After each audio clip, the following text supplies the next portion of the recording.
Dr. Kleber, muito bem-vindo para presidir aqui o painel sobre serviços públicos. Lerei um breve currículo seu antes de darmos início, de eu passar a palavra ao senhor.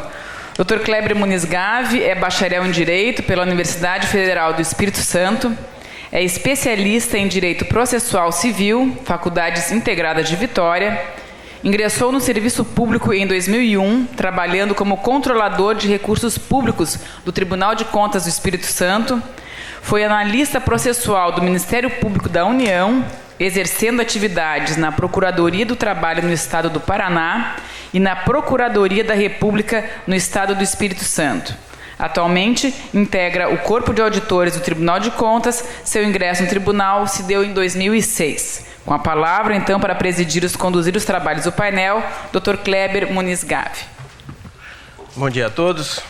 Meus especiais cumprimentos aos organizadores do evento, aos conferencistas, particularmente ao Dr. Rodrigo Valgas. Eu não o visualizo aqui no painel, mas na pessoa do Dr. Noel agradeço o convite, muito honrado e agradecido por poder presidir essa mesa. Como os senhores sabem, a partir deste momento nós realizamos um painel, um modelo diferenciado dos debates. São 3 conferencistas, cada um com um tema distinto. O trabalho perdurará por cerca de 1h45. Haverá a possibilidade de formulação de perguntas, de preferência por escrito, encaminhados à mesa. As perguntas serão formuladas ao final para melhor fluência das apresentações. Dito isto, eu passo diretamente à apresentação do primeiro conferencista, o senhor Dr.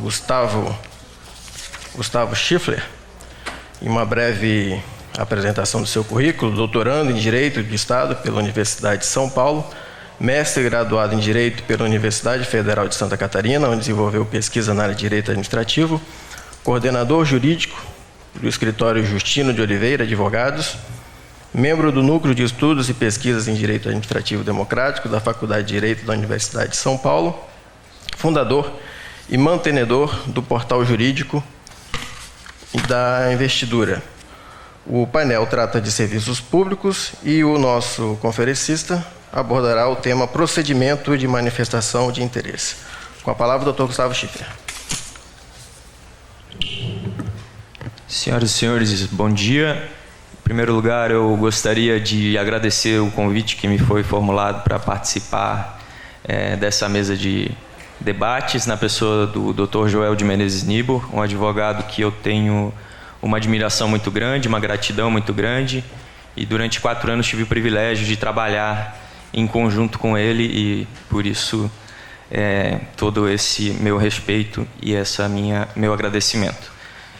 Cumprimento também os demais integrantes da mesa, e já iniciando a minha palestra, eu não sei se os slides que eu apresentei vão aparecer aqui em cima, mas o tema que eu vou falar hoje é sobre o procedimento de manifestação de interesse.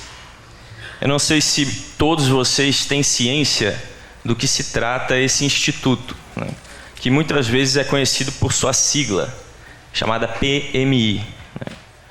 O PMI, ele é um instituto de direito administrativo, de certa forma, bastante recente, e que, na minha concepção, tem uma importância fundamental no momento que nós passamos de refletir sobre a forma de prestação dos nossos serviços públicos. O PMI tem uma função de planejamento das concessões e das PPPs, ou seja, ele incide no momento anterior às licitações públicas. E para falar do que acontece no momento anterior às licitações públicas, não há como negar uma premissa fática, que é o diálogo que acontece entre a administração pública e os particulares. Tanto os particulares interessados em prestar os serviços públicos, quanto os particulares interessados em receber a prestação desses serviços públicos. Portanto, o tema da minha apresentação, que é o PMI, ele versa sobre esse diálogo público-privado que acontece na etapa preparatória das licitações. Eu parto dessa premissa fática de que existe um diálogo entre a administração pública e os particulares no momento anterior à licitação. E isso é absolutamente natural, porque, na verdade, isso decorre de uma lei econômica, um fundamento econômico, que diz respeito à própria eficiência dos contratos. Evidentemente, nos contratos mais complexos, o diálogo que acontece entre o contratante e o contratado, o diálogo que acontece entre quem vende um serviço e quem compra um serviço, é um diálogo que vai reduzir uma assimetria de informações e, dessa forma, reduzindo uma assimetria de informações, o contrato do qual derivará essa relação será muito mais eficiente, porque os interesses entre o contratado e o contratante estarão mais bem alinhados.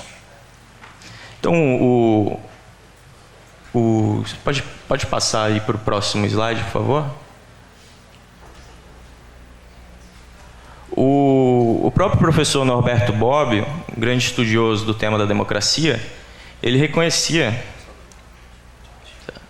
O próprio professor Norberto Bobbio, um grande estudioso da democracia, reconhecia, agrade ou não agrade, dizia ele, a existência de um mercado político no sentido de uma troca entre os governantes e os governados.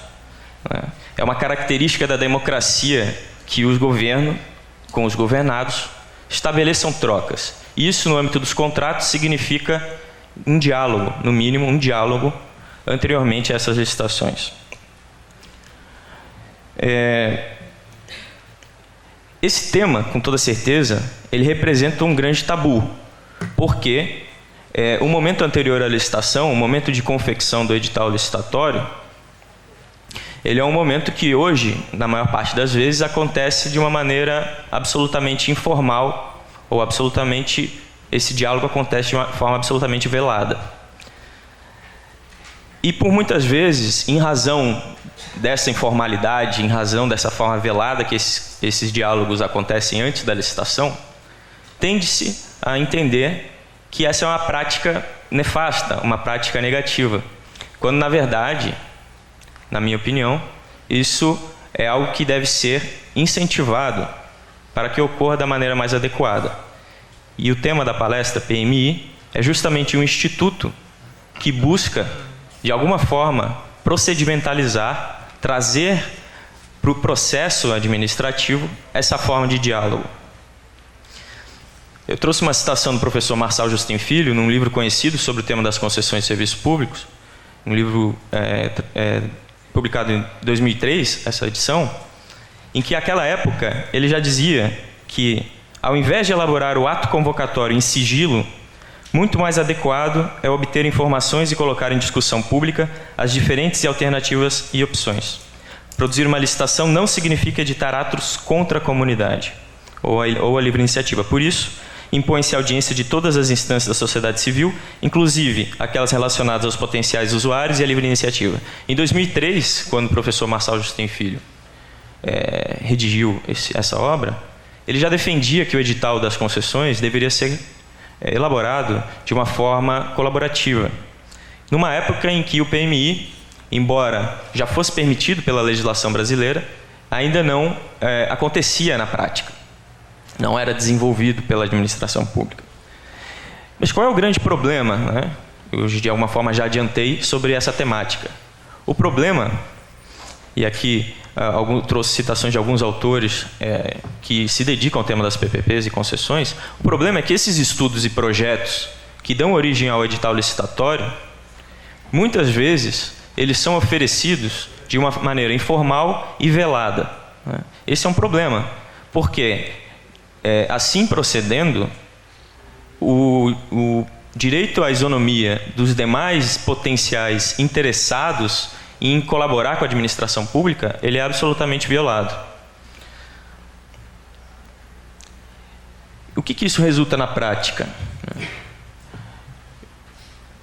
Esse contexto, né, que segundo a CGU, significa que fraude em licitações atinge 95% dos municípios, né? Com exceção dessa notícia, da fraude em licitações atingir 95% dos municípios, todas as outras notícias desse slide foram retiradas aí de noticiários dos últimos 15 dias. Né? Então, são uma série de problemas envolvendo as licitações, de fraudes envolvendo as licitações, que, com toda certeza, envolvem aspectos extraprocessuais, além do processo administrativo das licitações. E, com toda certeza, esses diálogos que acontecem no momento anterior à licitação são responsáveis por alguma parcela desses conluios que acontecem, sejam entre particulares e administração pública. Então, o procedimento de manifestação de interesse, ele tem esse propósito de procedimentalizar, e procedimentalizar talvez seja a única forma de trazer algum tipo de controle sobre esses diálogos público-privados, de procedimentalizar a etapa anterior à licitação pública. Basicamente, como funciona? A administração pública lança um edital em que ela solicita a manifestação de interesse dos particulares, ou seja, é um procedimento administrativo. Ela solicita que os interessados em apresentar projetos e estudos se apresentem perante ela e manifestem esse interesse. E a partir desse edital, que vai conter as linhas gerais sobre qual é o problema a ser solucionado, os particulares, em regime de competição entre todos os interessados que pretendem apresentar esses estudos e projetos para a administração pública, irão desenvolver os seus trabalhos. Então, é um procedimento administrativo que acontece entre a administração pública e os particulares. Como que isso acontece? Os particulares apresentam estudos e projetos que vão dar origem ao edital licitatório, em regime de competição, num ambiente controlado. Isso acontece antes da confecção do edital. E qual o grande objetivo da administração pública? Em primeiro lugar, obter as soluções técnicas que são próprias do mercado. E, em segundo lugar, obter as próprias demandas dos usuários que, eventualmente, queiram participar desse procedimento e apresentar à administração pública as suas demandas que devem ser por ela satisfeitas. Como eu disse, o PMI ele é um instituto que é comum que, inclusive, pessoas que estudam direito administrativo desconheçam da sua existência, né? Por ser muito recente. Mas eu destaco aqui o uso cada vez mais frequente do PMI pela administração pública brasileira. E trouxe uma série de exemplos. Eu não sei se aqui vai ser possível ler, mas eu vou deixar essa apresentação para quem tiver interesse aí com a organização. Mas, por exemplo, o aeroporto do Galeão, o aeroporto de Guarulhos, o aeroporto de Confins, o aeroporto de Brasília, o estádio do Maracanã, o estádio do Mineirão, uma série aí no âmbito municipal de PPPs e concessões no âmbito do saneamento básico, mobilidade urbana em São Paulo, várias linhas do metrô, por exemplo, foram... o edital licitatório foi elaborado a partir de um PMI. Na área de meio ambiente, na área de transporte marítimo, inclusive em Itajaí, o complexo náutico marítimo foi elaborado por via de PMI. O terminal marítimo de passageiros de Paranaguá também por meio de PMI. As concessões dos portos, né, que vai acontecer, que talvez seja uma das maiores licitações na área de concessão, foi estruturada pelo PMI. Na área de educação, todas as PPPs, no sentido de construção de escolas e operacionalização, complexos penitenciários.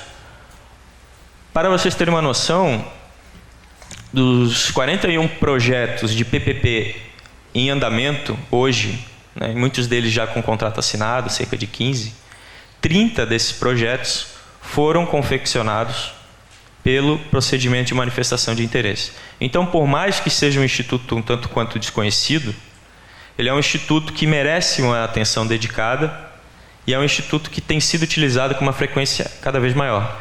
Aqui, apenas um gráfico, né, que demonstra ali o crescimento nos últimos anos, esse gráfico até 2012. Na verdade, esse gráfico tinha sido elaborado na metade do ano de 2012, então a última coluna ali seria bem maior do que a que realmente está. E aqui o número de PMIs por estado, né? A grande maioria dos estados brasileiros já possui um decreto regulamentador do PMI. Santa Catarina, inclusive, o possui. E esse gráfico que explicita o uso do PMI pelos estados, diferentes estados, ele demonstra que o Instituto tem sido disseminado por toda a administração pública brasileira, não só no âmbito estadual ou no âmbito municipal, embora no âmbito municipal nós não tenhamos muitos dados específicos sobre o procedimento de manifestação de interesse.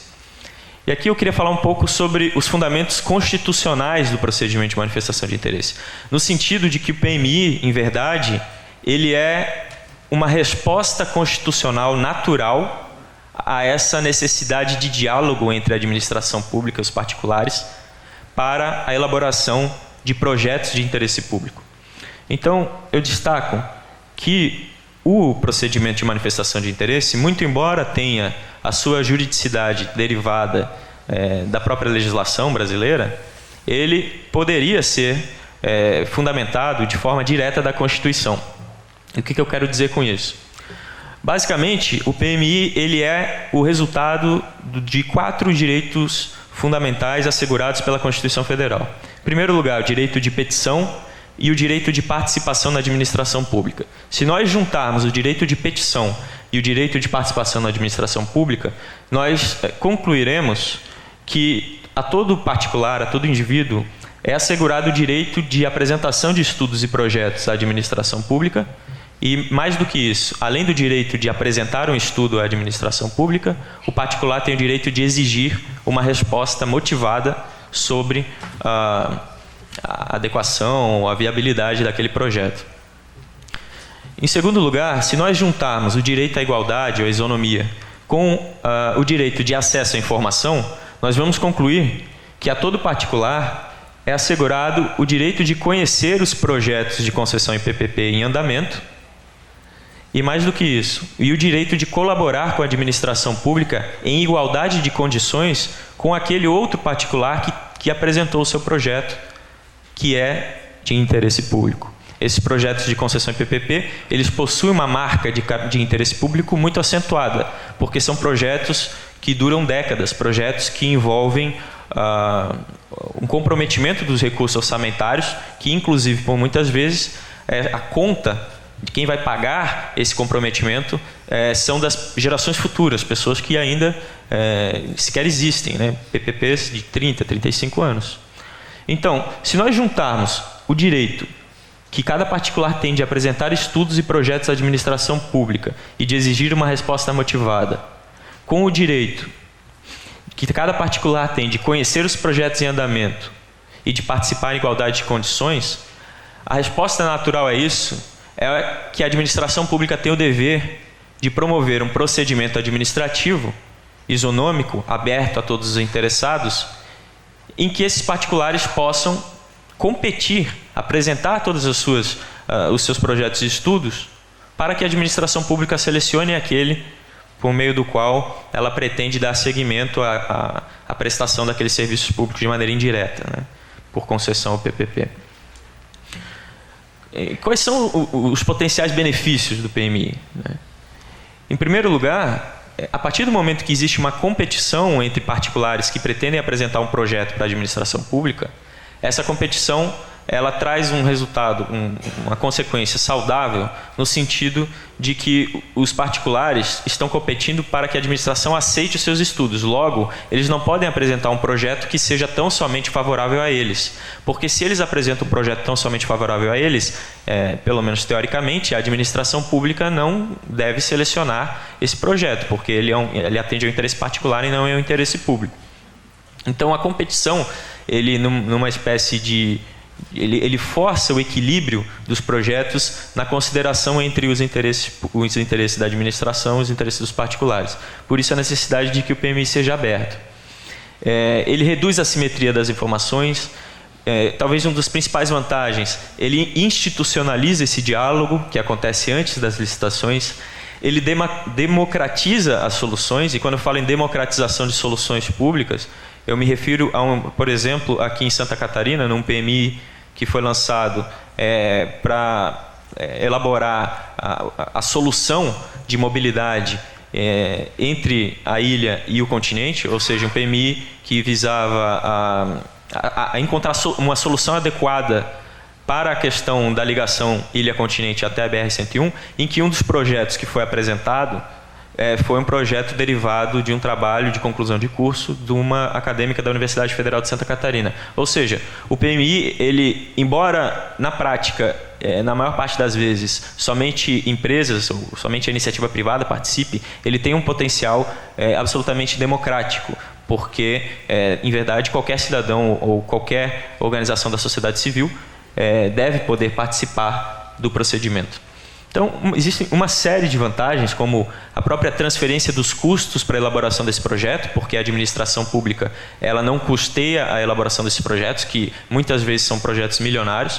Isso acaba sendo custeado pela iniciativa privada, porque pelas vantagens, a iniciativa privada tem o interesse em fazer isso pela série de vantagens que para ela lhe interessa participar do PMI, como as vantagens competitivas, né, o projeto da licitação ser mais adequado às suas próprias atividades, ou mesmo uma peculiaridade, ter a possibilidade de que o vencedor da licitação faça o ressarcimento de todos os custos que o particular teve durante a fase de PMI, aquele particular que teve seus estudos selecionados. E muitas vezes ele traz celeridade à estruturação de projetos, né, mas isso também vai depender da forma como o PMI for desenvolvido. Ele serve como um termômetro do mercado. É muito comum em algumas PPPs que a administração pública lance o edital e a licitação seja deserta, porque aquele modelo de equilíbrio econômico, aquele modelo econômico daquela PPP não é viável e o mercado não reconhece como viável e não participa da licitação. A partir do momento que o projeto é construído em conjunto, é possível perceber se a iniciativa privada tem interesse naquele projeto e é possível construir um projeto viável sob o ponto de vista econômico. Caso seja conduzido da forma adequada, com transparência, com abertura de participação, um potencial benefício do PMI é o aumento da própria competitividade na licitação. Isso em virtude, obviamente, do fato de que, se existe um procedimento anterior à licitação, a divulgação, a extensão da publicidade desse futuro negócio é muito maior. Bom, e quais são os fundamentos legais do PMI, né? O artigo 21 da Lei de Concessões, 8987, ele traz uma previsão de que os estudos que podem ser elaborados para concessão, eles podem ser elaborados tanto pela administração pública como pelos particulares. E se forem elaborados pelos particulares, o custo desses estudos pode ser indenizado pelo vencedor da licitação. Então, essa previsão genérica que existe desde 1995, de que os custos para a elaboração dos estudos que dão origem à licitação podem ser remunerados pelo vencedor da licitação, deu origem ao Instituto do Procedimento de Manifestação de Interesse. No entanto, embora da década de 90, o PMI só passou a ser efetivamente utilizado a partir mais ou menos no ano de 2005, especialmente um PMI promovido pela Sabesp na área de saneamento no estado de São Paulo. Existe um outro fundamento legal do procedimento de manifestação de interesse, que é essa lei número 11.922 de 2009, que é muito pouco conhecido. Esse fundamento, na verdade, para aqueles que têm interesse pelo tema e forem procurar os artigos científicos que existem sobre o tema, raramente vocês vão encontrar referência a esse dispositivo. Acontece que esse dispositivo ele foi inserido na legislação brasileira por meio do que comumente se chama de contrabando legislativo, quando uma medida provisória recebe uma série de emendas no processo de conversão, e essas emendas muitas vezes não têm qualquer relação com o assunto principal da lei. E nesse caso é um caso claro disso, porque essa lei não trata, em hipótese alguma, de concessão e PPP, ela trata algum aspecto remuneratório de funcionários da Caixa Econômica Federal. Mas lá foi inserido um permissivo legal para que a União, Estado e municípios regulamentem o procedimento de manifestação de interesse. E o que é o MIP? Muitas vezes, quem trabalha na área de concessão em PPP ouve falar em PMI e ouve falar em MIP. E qual seria a diferença? Né? Manifestação de interesse da iniciativa privada. Essa é o que significa essa sigla. O MIP nada mais é do que um PMI que não foi iniciado pela administração pública. O MIP, na verdade, o que acontece? A administração pública ela recebe de um particular uma manifestação de interesse espontânea, voluntária, de que aquele particular tem o interesse de apresentar estudos para a administração pública, para sustentar algum projeto. Né? O que se entende é que a partir do momento que a administração pública recebe a manifestação de interesse de algum particular, no sentido de que ele quer apresentar estudos e projetos, o resultado natural disso é que a administração pública avalie sob o ponto de vista da razoabilidade, se aquele projeto é um projeto que interessa à administração pública, e a partir do momento que aquele projeto interessa à administração pública, ela tem o dever de estender essa oportunidade de participação a todos os demais particulares. Então, quando se fala em MIP, na verdade, ele é o mesmo procedimento, só que no início ele não foi oferecido aos particulares de forma originária pela administração pública, mas sim ela foi provocada por algum particular. Aqui eu trago só exemplos, né, de que a regulamentação do PMI, em verdade, acontece no âmbito infralegal. Né? Como eu mostrei a vocês, os fundamentos legais do procedimento de manifestação de interesse, eles são muito rasos, eles não chegam a regulamentar como que deve se dar esse procedimento. Então, os mais variados estados brasileiros ali possuem os seus decretos estaduais. A União possui um decreto federal que regulamenta o PMI e alguns órgãos e entidades administrativas possuem resoluções próprias para regulamentar esse procedimento. E aqui eu pergunto, por que o PMI não é utilizado em licitações públicas comuns? Por que desde o início eu estou aqui falando PMI para concessões e PPPs e não para licitações comuns da Lei 8666? Existem dois principais motivos pelos quais o PMI não é utilizado para a Lei 8666. Em primeiro lugar, a vedação que existe no artigo 9º da Lei de Licitações, que não permite que aquele responsável pela elaboração do projeto básico participe posteriormente da licitação pública. Essa vedação faz com que a iniciativa privada, obviamente, não tenha interesse em elaborar o projeto básico, se posteriormente na licitação ela não vai poder participar da licitação. E essa vedação ela não existe nas concessões e nas PPPs. Portanto, esse, na minha opinião, é o principal motivo pelo qual a 8666 não recepciona atualmente o PMI. E o segundo motivo é que aquela previsão de ressarcimento dos custos havidos durante o PMI não existe para as leis de licitações, somente na lei de concessões, que é aquele artigo 21 da lei de concessões que eu comentei anteriormente. E aí eu pergunto, mas e o que é esse tal de instituto chamado Request for Information, que talvez algum de vocês já tenha ouvido falar, RFI? O Request for Information, na verdade, ele representa uma espécie de burla a essa vedação da lei de licitações. Eu trouxe um exemplo concreto em que o Banco do Brasil ele promove esse Request for Information e ele solicita ao mercado soluções para atender determinada necessidade do banco. Nesse caso aqui era uma necessidade de tecnologia. Ele solicita ao mercado e diz que a apresentação dessas soluções não significa nenhum tipo de comprometimento para a compra, né, e não significa nenhuma vantagem para a licitação. Na verdade, ele é muito semelhante ao PMI, né, só que utilizado para licitações da 8666. E isso, na verdade, também explicita essa necessidade de que a administração pública dialogue com o mercado na etapa anterior às licitações. É muito natural que o agente público, nas mais variadas atividades da administração pública, tecnologia, né, saneamento, mobilidade, iluminação pública, o corpo técnico da administração pública não tem condições de elaborar os editais, sob o ponto de vista técnico, ele não tem o conhecimento necessário, isso é absolutamente natural, porque se trata de questões muito específicas. A própria lógica de especialização do mercado faz com que a maior parte dessas informações estejam com os agentes econômicos que atuam naquela área.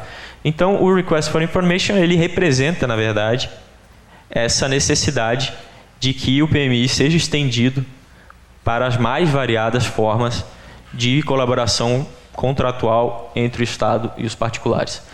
E aqui eu vou falar um pouco sobre perspectivas futuras, né?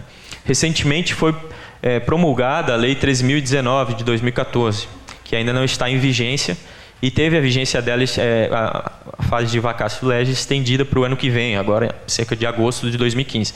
Mas a Lei Federal 13.019, chamada Lei das Parcerias Voluntárias, ou Marco Geral das Organizações da Sociedade Civil, ela pela primeira vez traz numa lei ordinária de caráter nacional, de forma explícita, o procedimento de manifestação de interesse. Essa lei, ela busca regulamentar as parcerias do Estado com o terceiro setor, né? E traz, pela primeira vez, como eu disse, a possibilidade de que particulares e organizações da sociedade civil provoquem a administração pública dizendo o seguinte: olha, eu tenho um projeto que eu acredito que seja viável no meu município ou no meu estado, e eu quero apresentar, e você, administração pública, tem, então, o dever de me responder e dizer se esse projeto interessa, e caso interesse, que outros particulares, eventualmente, participem desse momento de elaboração do edital, e aqui não um edital de licitação, mas um edital de chamamento público. Eu chamo a atenção também para o projeto de lei que está no Senado, 559 de 2013, que, embora existam diversos projetos de lei que tendem a substituir ou a reformar a Lei 8666, esse talvez seja considerado o principal deles. E esse específico projeto de lei traz a previsão de que o procedimento de manifestação de interesse será aplicado a todas as licitações regidas dos contratos administrativos tradicionais. Então, existe uma tendência, sob o meu ponto de vista, a extensão do PMI também para as licitações tradicionais. E aqui eu não vou entrar em detalhes em cada um desses projetos, mas existem outros 6 projetos de lei em trâmite na Câmara de Deputados ou no Senado Federal que buscam regulamentar o procedimento de manifestação de interesse em lei. Esses projetos, eles têm algumas variações entre eles. Talvez a principal variação seja a previsão de que o particular que apresentou estudos para a administração pública na etapa antecedente à licitação e teve os seus estudos aceitos e esses estudos geraram um edital licitatório, por ocasião da licitação, terá o direito, de preferência, a igualar a proposta do vencedor na etapa de julgamento da licitação. Ou seja, existem alguns desses projetos de lei, eles pretendem conferir uma vantagem formal para aquele que teve os seus estudos selecionados na etapa precedente à licitação, no sentido de que eles teriam, então, o direito a igualar a melhor proposta recebida pela administração pública. Isso é muito comum em outros países que adotam o procedimento de manifestação de interesse. É muito comum que quem teve seus estudos selecionados pela administração receba algum tipo de vantagem, seja o direito de igualar a melhor proposta, seja o direito de algum bônus, né, algum percentual a ser considerado na etapa de julgamento. E quais são os potenciais riscos do PMI, né? Não há como falar de um Instituto de Direito Administrativo e considerá-lo como a solução final para todos os males da administração pública. Evidentemente, na minha opinião, o procedimento de manifestação de interesse, quando bem conduzido, ele tem potenciais benefícios que são muito significativos no sentido de institucionalizar esse diálogo e evitar aquele contexto que eu apresentei a vocês, de fraudes em licitações e de comportamentos pouco republicanos durante a etapa de contratação. Então, além dos riscos, né, que eu elenquei ali, como o aproveitamento parcial ou nulo dos estudos, que seria o particular faz todo aquele esforço, todo aquele investimento e os seus estudos não são utilizados, isso traz uma espécie de quebra na confiança, ou quebra, ou isso traz uma certa onerosidade ao particular que pode ter repercussão na concessão. O próprio risco de judicialização do PMI, com isso o atraso que isso significa para a própria licitação. O risco de apropriação indevida dos estudos, em que a administração pública ela não seleciona aqueles estudos, mas na prática utiliza aqueles estudos e faz com que as vantagens, por exemplo, do ressarcimento dos custos dos estudos não aconteça na prática. E a diminuição da competitividade quando um PMI é mal conduzido, especialmente quando um PMI possui apenas um participante, isso já aconteceu, e isso acontece de forma bastante comum. O procedimento de manifestação de interesse é aberto, somente um participante apresenta estudos e projetos, aquele estudo e projeto é considerado por edital licitatório, e isso faz com que os demais agentes de mercado percebam que aquela licitação, de alguma forma, possui, pelo menos sob o ponto de vista técnico, uma proximidade maior com um interessado do que com eles próprios. Mas o maior risco, na minha opinião, que é um risco que é típico de todos os instrumentos participativos da administração pública, todos os instrumentos de colaboração da administração pública, na minha opinião, possuem o risco de captura do interesse público. E o que eu quero dizer com isso? É o risco de que um procedimento que tem o potencial de legitimar, sob o ponto de vista democrático e de eficiência, um projeto, ele acaba sendo utilizado, justamente essa particularidade de legitimação é utilizada às avessas, né? O que eu quero dizer com isso? Como o PMI ele geralmente traz maior segurança jurídica ou traz uma maior legitimidade porque na etapa precedente à licitação existe uma participação de diversos agentes, tanto do mercado quanto da sociedade, aquele projeto ele de alguma forma se torna mais seguro. Se anteriormente ao procedimento de manifestação de interesse existe algum tipo de conluio entre o particular e o agente público, o PMI vai ser utilizado justamente para legitimar uma escolha que já aconteceu antes mesmo do procedimento de manifestação de interesse.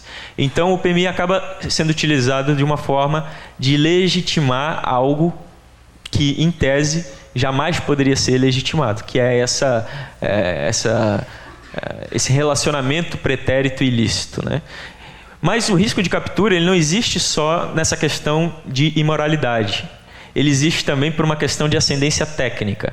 É muito comum que a administração pública brasileira, como eu falei, não tenha capacidade gerencial para dar seguimento a esses projetos. Nem capacidade gerencial e nem capacidade técnica. Então, a partir do momento em que ela recebe esses estudos e projetos, o particular tem uma ascendência técnica muito maior do que a administração pública. A administração pública não consegue analisar os estudos e projetos e verificar se aquele estudo realmente atende ao interesse da administração pública. Por questões técnicas, ela de alguma forma acaba confiando no particular, aceitando aqueles estudos e projetos e não percebendo algum detalhe que muitas vezes pode fazer uma diferença nesse projeto, e o interesse público acaba sendo capturado então por essa assimetria técnica entre a administração pública e o particular. Outro risco de captura ele está relacionado com a fraude à competição. Porque a partir do momento que existe o procedimento de manifestação de interesse, os particulares conhecem quem são os outros agentes de mercado interessados naquela licitação. E em conhecendo quais são todos os interessados a participar daquela licitação para a futura concessão ao PPP, é possível que haja um conluio entre esses particulares, o que na nossa legislação é considerado algo como vedado. Então, já partindo para o final da apresentação, e qual seria a solução para minimizar esses riscos do procedimento de manifestação de interesse e para, de uma vez por todas, potencializar os benefícios que foram antes apresentados? Na minha opinião, a única forma de você minimizar os riscos é conferir ao procedimento de manifestação de interesse uma transparência num nível bastante acentuado, né? E quando eu falo em transparência no nível acentuado, eu estou falando de transparência ativa, uma transparência que não depende de uma requisição do particular para ter acesso a esses estudos. É uma transparência que acontece de forma espontânea pela administração pública, né? Seria muito pertinente que todos os estudos e projetos recebidos pela administração pública durante o PMI, né, fossem disponibilizados na íntegra na internet, né? Esse é um exemplo. E, na verdade, o que nós temos hoje é um ambiente em que o procedimento de manifestação de interesse ele é realizado e conduzido num ambiente de pouca publicidade, né? Ao ser conduzido num ambiente de pouca publicidade, em que poucas pessoas sabem o que de fato está acontecendo naquele procedimento prévio que constituirá o edital licitatório, os potenciais riscos, eles, na minha opinião, tendem a sobrelevar os benefícios, né? Os riscos de captura do interesse público, eles são muito maiores, né? Então, os estudos que existem sobre PMI, e aqui eu trouxe um estudo do Banco Mundial, eles são justamente nesse sentido, de que a maior transparência e a maior competitividade fará com que o procedimento de manifestação de interesse atenda de forma mais adequada ao interesse público. E isso significa, dentre as possibilidades, eu falei para vocês sobre MIP, quando o particular manifesta interesse de participar, e PMI, quando a administração pública requer ou apresenta um edital para que os particulares participem, que tem uma diferença de iniciativa, na verdade. Os estudos do Banco Mundial eles acreditam que existe uma tendência de maior transparência e competitividade quando a iniciativa para o PMI vem da própria administração pública e é aberta a todos os interessados, e não como quando esse procedimento, a elaboração desses estudos acontece de maneira por um único particular, né? No Brasil, em algumas concessões de grande monta, inclusive pela União Federal, já aconteceu de que um único participante fosse autorizado a elaborar esses estudos. E essa autorização para que um único participante elaborasse os estudos não foi acompanhada de uma abertura a outros eventuais interessados. Isso, na minha opinião, representa uma prática que não deve ser realizada. Então, qual é o nível de transparência e participação dos PMIs já realizados pela administração brasileira hoje? Como eu falei, é muito comum que ainda a participação seja baixa. No entanto, nós temos algumas experiências bastante positivas. No estado de São Paulo, por exemplo, a PMI, no município de São Paulo, o PMI para PPP de iluminação pública, que é um projeto que pretende substituir as lâmpadas da iluminação pública de São Paulo por LED, que, imagine vocês, é um projeto imenso, né, na casa de 10 bilhões de reais. Houve o lançamento de um PMI com mais de 30 interessados, né? Isso é absolutamente saudável, porque quando mais de 30 interessados estão acompanhando o processo de confecção do edital, né, e apresentando as suas próprias contribuições, isso tende a que a licitação seja mais equilibrada e que atenda melhor o interesse público. Então, ainda é comum que PMIs em que haja somente um participante, e as práticas de transparência ativa, como eu comentei, que seria, por exemplo, a publicidade dos estudos, ou ainda a publicidade sintetizada dos estudos, né? Aqui em Santa Catarina nós tivemos uma experiência positiva com isso. Esse PMI da mobilidade teve uma apresentação das sínteses de cada um dos projetos que foi recebido, então a população conseguiu saber se o melhor, se os projetos que foram apresentados eram uma nova ponte, ou se era um túnel, ou se era transporte marítimo, quais eram as alternativas para a mobilidade. Isso tende a fazer com que o Estado motive de forma mais adequada as suas decisões, né? E isso tende também a permitir maior controle, tanto controle social como controle dos órgãos legitimados para tanto. E então, deve ser algo estimulado. Bom, eu agradeço a atenção de vocês. Aqui eu coloquei o livro que eu lancei recentemente sobre esse assunto, né? Procedimento de manifestação de interesse, recentemente publicado pela editora Lumen Iuris. E agradeço a atenção de vocês e posteriormente me coloco à disposição para eventuais questionamentos.